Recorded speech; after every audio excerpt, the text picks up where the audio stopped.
Let me start with the etiquette. You got a guy with 3 home runs, game's already over, and you're on the mound. What is the etiquette as a pitcher to give this guy a chance for history?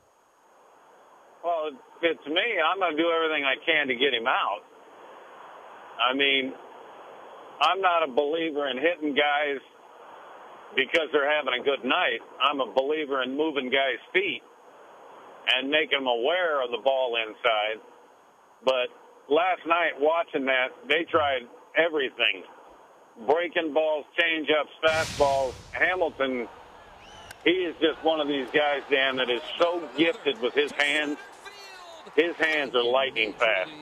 And you got an example of that last night.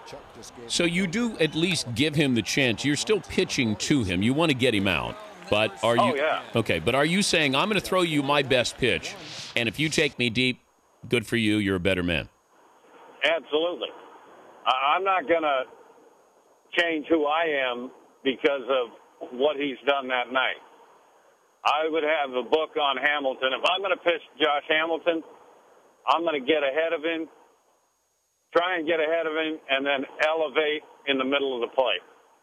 Yeah. Because the way his hands are, if you can elevate at the letters in the middle of the plate, Josh should have a hard time getting to that fastball. 16 players have hit 4 home runs in a game.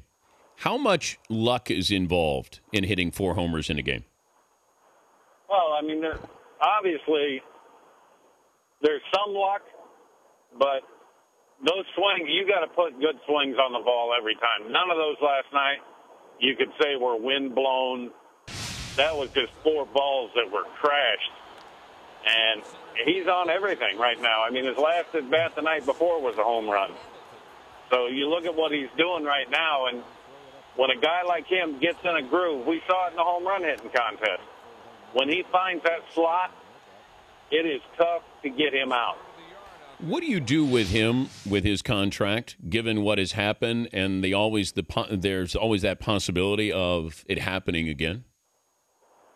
Well, speaking from a marketing standpoint, if I'm the Texas Rangers, there's no way I can let Josh Hamilton go. What he's done in the community, what he's done for Ranger baseball, you have to take that into consideration. Before Josh Hamilton got there were no World Series in Texas.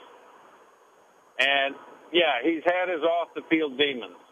And he's had a couple of setbacks. They were alcohol-related. He did not break any laws, and it was a personal failure.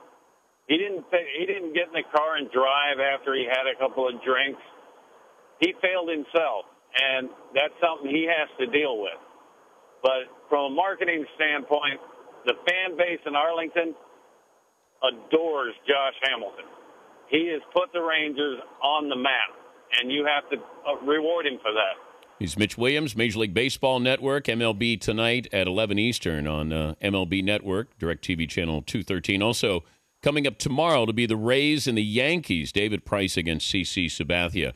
I saw some quotes attributed to you about Cole Hamels with Bryce Harper. Why don't you recap those for the audience? Well, I'm like I said, I'm a firm believer in moving guys' feet, and you have to pitch inside. But I can count literally on one hand the number of guys I hit on purpose in my career, and I never hit anyone for no reason. The only time I ever hit anyone was if they showed me up or I was protecting a teammate.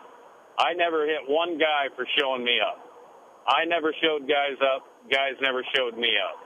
So the guys I did hit on purpose, it was because they had hit somebody on our team or made a dirty slide on a middle infielder, that kind of thing. But to come out like Cole did, and I'm a fan of Cole. I really am. But to come out and say, I'm old school and I'm welcoming him to the big leagues and drilling him, when all this kid has done is play the game the way it's supposed to be played. He runs every ball out as hard as he can. He plays every play as hard as he can. He's done nothing to show Cole Hamels up, nothing to show anybody up. and you drill him and then come out and admit you drill him, the suspension's not long enough. I agree totally with what Leland said. And you want to talk old school, Jim Leland is old school. And old school is you hit somebody to protect your players.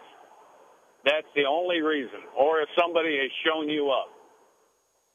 That's the only reason. You don't hit somebody because they're a talented rookie. That's just ignorance.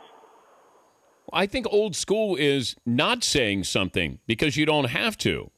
I think you exactly. Right? I mean, that's, to me, is old school. This is new school where you go to a press conference. We don't have to read between the lines. We just say, yeah, I threw it on purpose. Why doesn't Jordan Zimmerman get suspended?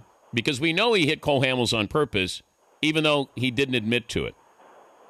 That you just hit the nail on the head, Dan. He didn't admit to it. He was smart.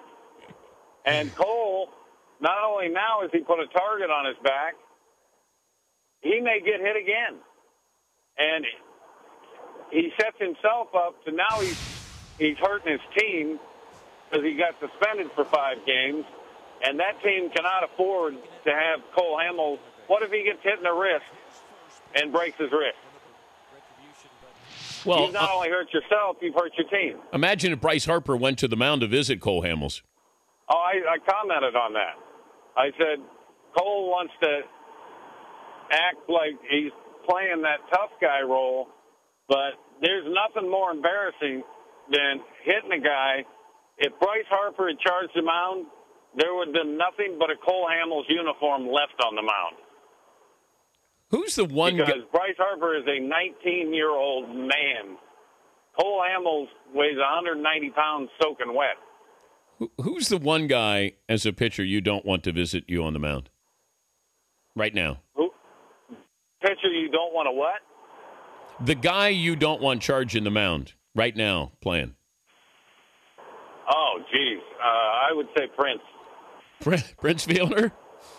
Yeah, Prince would fill that infield full of uppercuts in a heartbeat, I think. Well, he is a vegetarian, though, right? Yeah, but there's something in there. I'm guessing there's some meat of some kind in the cauliflower and broccoli he's eating. Did you ever guys talk about getting bit underneath a pile when there's a free for all out at the mound? Do you ever have anything grabbed or bitten? No, I was on the bottom of a pile in a fight that I never got charged, but I did charge a guy.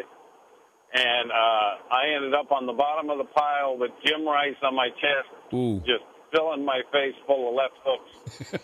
But I never got bit. I got hit.